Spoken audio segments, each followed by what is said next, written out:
giggling and yellings of the children was echoing inside the huge hall of the orphanage, and Vine was playing with them.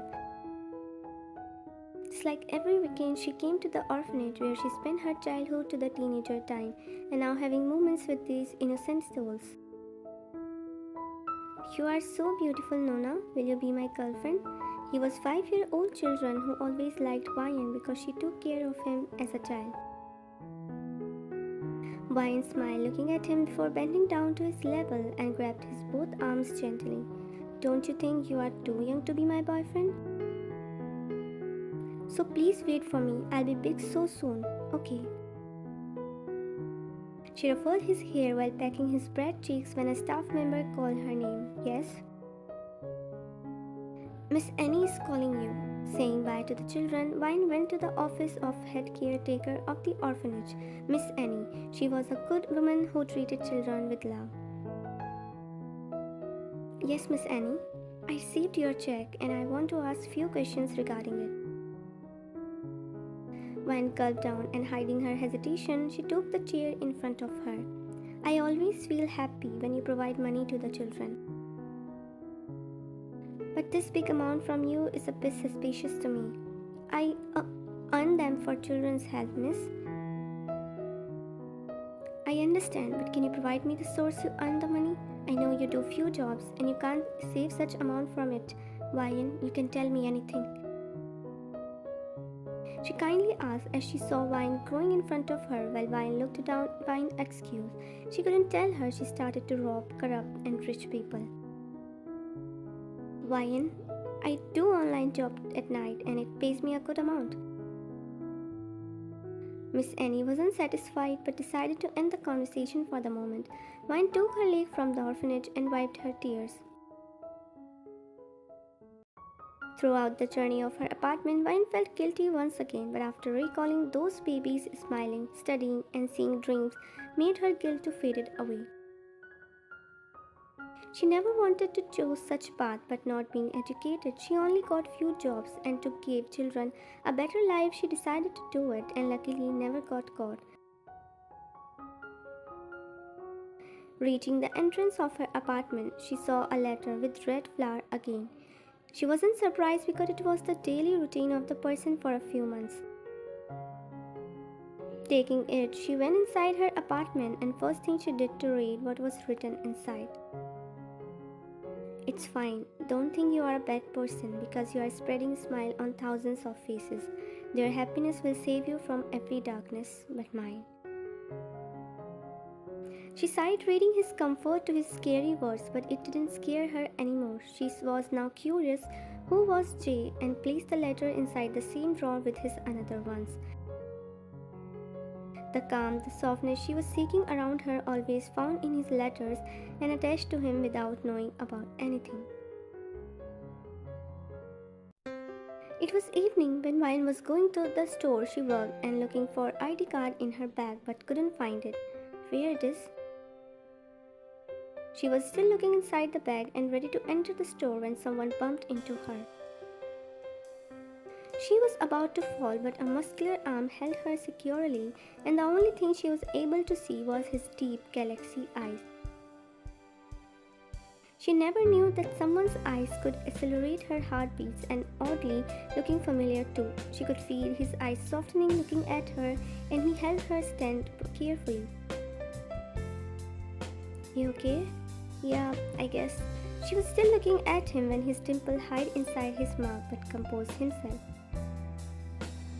"Do you know there's a police inside and waiting for someone named Vine? She must have stolen something." His information finally filled senses in Vine's mind.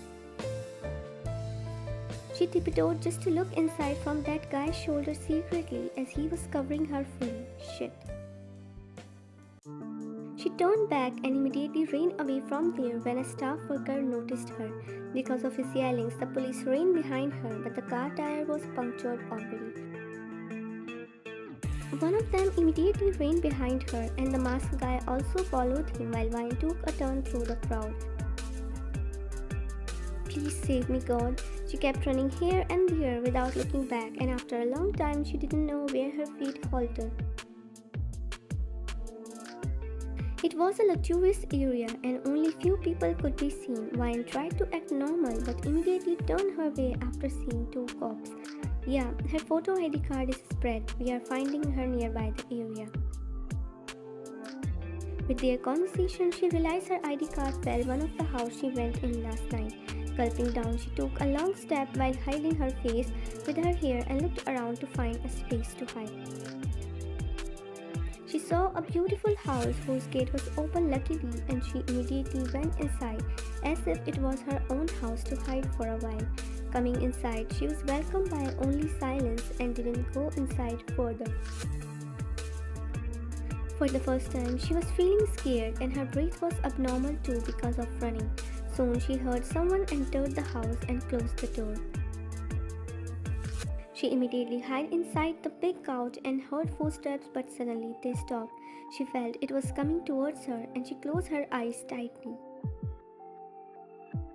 Please go away. But she opened them just to find a man who was going upstairs and immediately went to the entrance, but now the door was locked.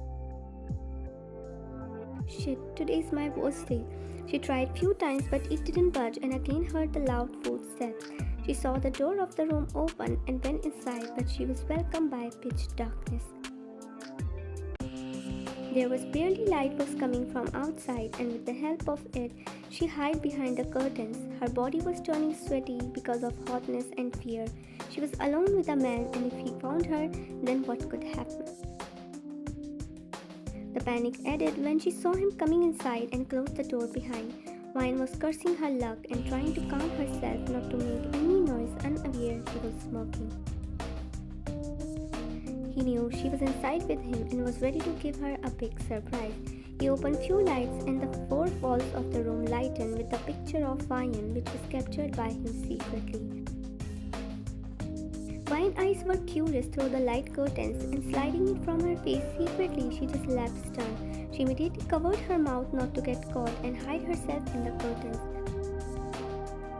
She never knew she herself locked in the house of her stalker. Fear was such an underestimate to describe her reaction, and tears were already falling. Let's see what my sweetheart is doing.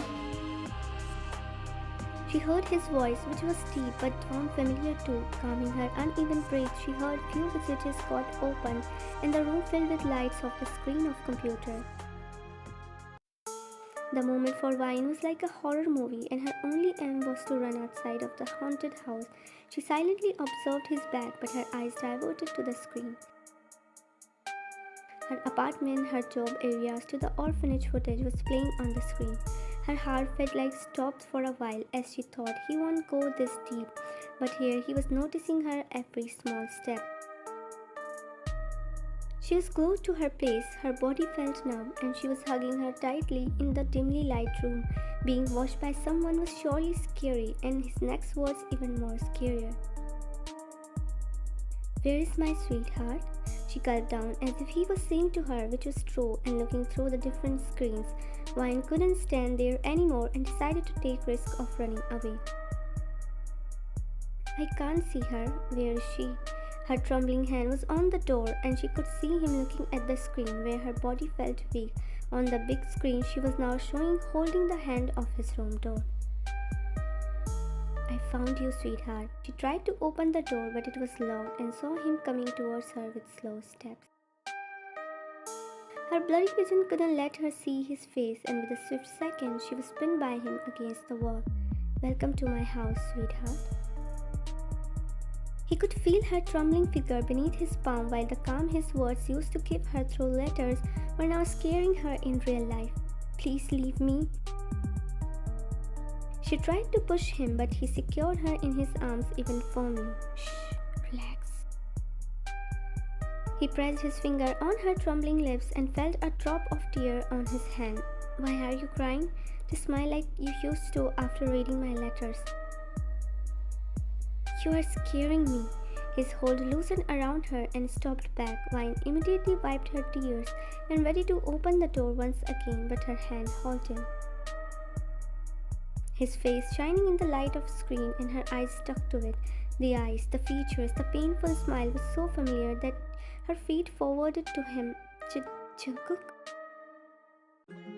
Finally, you remember me? The painful smile turned into a satisfaction one, and her eyes filled with tears once again. The memories with him at the orphanage played like a movie in her head. The man in front of her was the biggest protector, but now he was totally opposite. Why did you choose such a way to reconnect with me?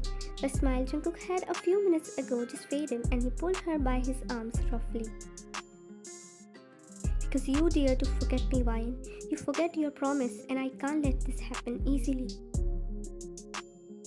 I forget I called you, sent you letters, Jungkook, but you never replied. Your mom used to say you are busy, and months later she told me you don't want to continue friendship with an orphan girl like me.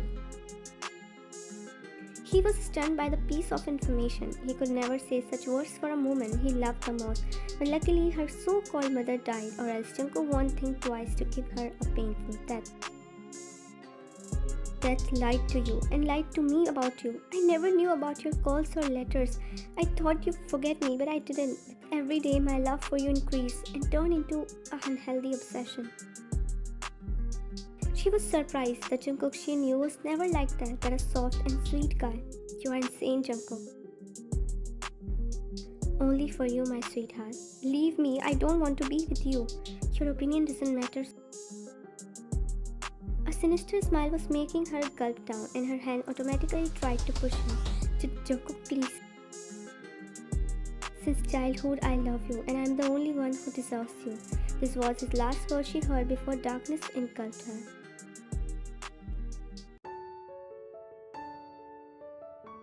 Wine was inside the shared bedroom of her and her husband, Jeon Jungkook. His obsession, his passion, and his fear was the reason she got married to him.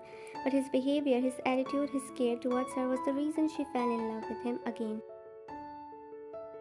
She understood it was his parents' unloved, strict, and abusive behavior turned him into a sane person, and she was the only one who could give him the real happiness. She was combing her hair when Jungkook wrapped his arms around her, and a smile appeared on her face. Gook is sleeping now, he informed about his 3-year-old son while planting kisses on her shoulder. You should sleep too then. She placed the comb on the dressing table, but Jungkook had different plans. How about we give a sibling to our Jungkook? He took her in his arms and placed her on the bed before hovering over her. She didn't stop him because now she loved him too much and let him do whatever he wanted.